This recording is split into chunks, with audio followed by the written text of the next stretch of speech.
If you're looking to go camping with your RV near Ruidoso, New Mexico, you might be looking at Rainbow Lake Cabin and RV Resort. If so, you're going to want to stick around. Hi, I'm Aaron. And I'm Nicole, and we're living in our now. And in this video, we're super excited to bring to you our very first campground review. If you watched our last video, for Labor Day weekend, we went to Ruidoso where we stayed at the Rainbow Lakes Cabin and RV Resort. And in this video, we want to tell you all about it. So in our campground videos, we want to bring to you 5 different points. First, getting to the campground. Second, the overall sights. Third, bang for your buck. Fourth, type of scenery do you get to enjoy. And fifth, what's there to do nearby. We'll start off with getting to the campground. I'll show it here on the screen, but when we Googled getting from Tucson to the RV park, Google had us go through the town of Ruidoso and take another road, kind of the back way, or main way, I guess which way, depending, you look at the map, to get to the campground, which worked, yes, but once you got into Ruidoso, it's a holiday weekend, the roads are really narrow, you had to pass by a family amusement park, which was busy. It just kind of was a stressful navigation.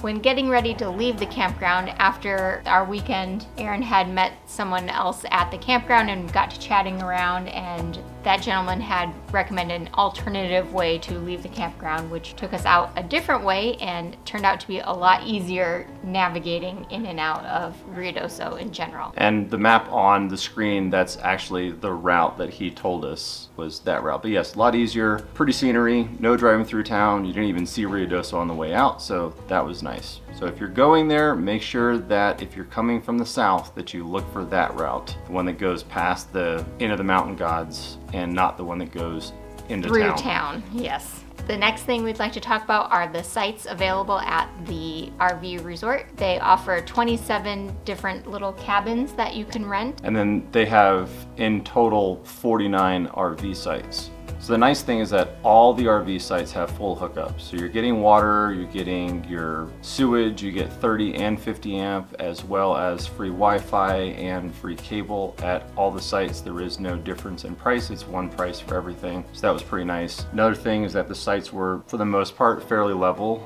I know that we've been to some campgrounds where you see people that are really testing their leveling systems. Their leveling systems and the strength of their stabilizing blocks. But this was a campsite that most of the sites that we saw, like I said, were pretty level, and people were just using a couple of blocks to level. Most of the sites are back-in sites. There was maybe 4 or 5 that were pull-through, but back-in sites. The area that we stayed in was probably the most spread out of the sites. Most of the other ones are relatively close together. And didn't have very much maneuvering to get in to the sites. But with them being back in, it's really nice because pretty much every site has some trees, some covering, so it's nice because you're not feeling like you're camping in a parking lot. Although some of the trees are relatively close to where the rigs ended up being, so that could be a challenging issue with just overall positioning. And for us, usually when we think about going camping or campsites, you think of picnic tables, and this campground did not have any picnic tables. There's no fire rings either, but from what I understand, the city of Ruidoso just doesn't allow fires, which makes sense. It's sitting right in the middle of Lincoln National Forest. It doesn't take much of anything for a spark to catch and everything to go up in flames. Number 3 on the list, amenities, or bang for your buck. So we stayed during holiday weekend, and the rates were $45 a night for all the RV sites, which, like we mentioned, all RV sites have full hookups, Wi-Fi and cable. We didn't use the Wi-Fi because when we got there for check-in, it seemed like the internet was having problems anyway, so I didn't even try. We don't use cable while we're camping, so we don't know how that worked out, but it's available. It's available. There is no propane fill available at the campground. Probably something that you could get around town easily if you needed extra.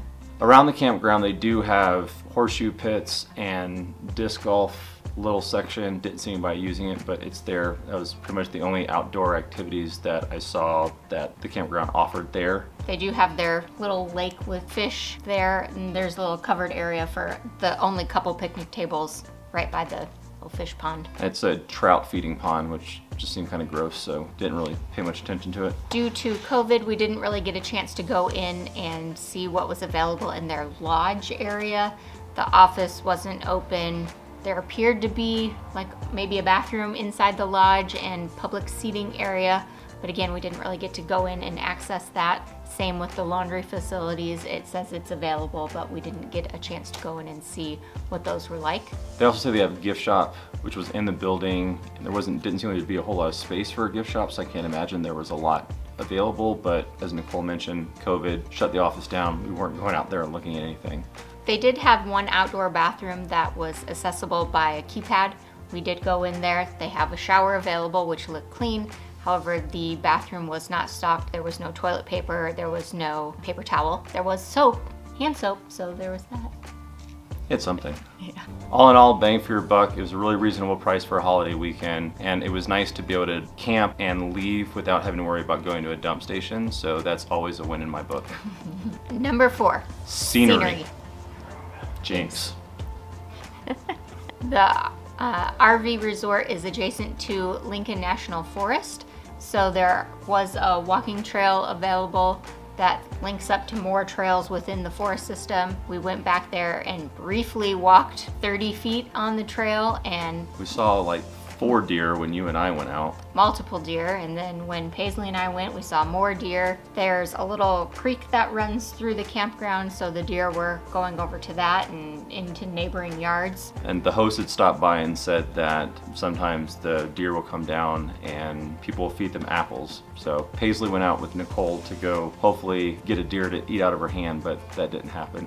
No. But the deer were okay with people being around and didn't seem to be intimidated or scared off by people. Yeah, we were able to get up pretty close to take some pictures and video.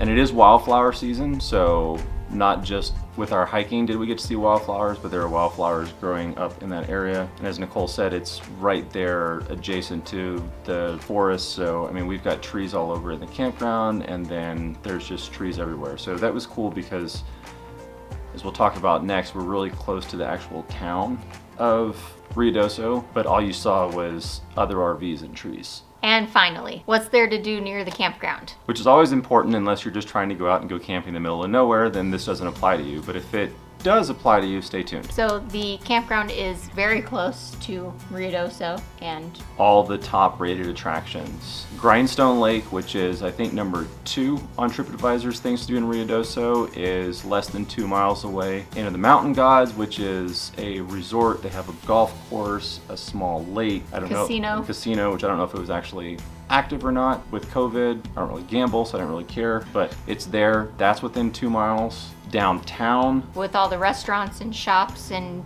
tourism attractions, that's within 2 miles. And then they have a horse racing track, Ruidoso Downs, and that's within 5 miles. Also, we hit up the Walmart. That was right along that route a couple of times too. So if you happen to forget something, there are supplies. And one thing we forgot to mention is that when you make a reservation, make sure that you call for your reservation, because they're having issues with some of the online reservations. So call for your reservation, look at the map, and the great thing is that this is one of those campgrounds where you can call and reserve your spot. Maybe make note of which spot you reserved and keep handy that number just in case they happen to have issues with finding your reservation. So that was a freebie, that doesn't count as part of our 5. All in all, we hope that you found this review helpful. If you did, go ahead and hit that like. If you've been to Ruidoso and you've stayed at a different campground, why don't you go ahead and let us know in the comments. And speaking of Ruidoso, in 2 weeks we'll be releasing our last Ruidoso related video, which is going to be our exploration of Ruidoso. We're going to go hiking, we're going to go try to find a waterfall, as well as get some eats and drinks and just spend some time with family away from the heat. We appreciate every one of you. Thanks for watching. Thanks for your support. We'll see you next time. See you later.